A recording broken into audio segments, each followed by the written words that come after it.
آپ برائے مہربانی میری پرانی سٹیٹمنٹس نکالیں جس میں نے کہا تھا کہ پاکستان میں پہلی دفعہ گرمیوں کے موسم میں بدترین گیس کا بحران پیدا ہونے جا رہا ہے، چونکہ اس وقت کی حکومت گیس کو حاصل کرنے میں ناکام رہی۔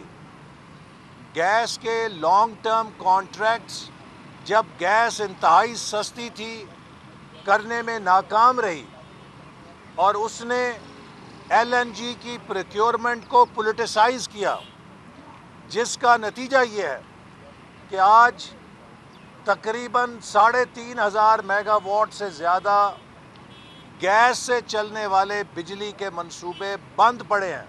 تو ایک طرف خزانہ خالی کر گئے، دوسری طرف گیس کے سودے جب کیے جانے چاہیے تھے وہ نہیں کیے۔ تو یہ موسم گرما پی ٹی آئی کی نالائکی کا موسم گرما ہے۔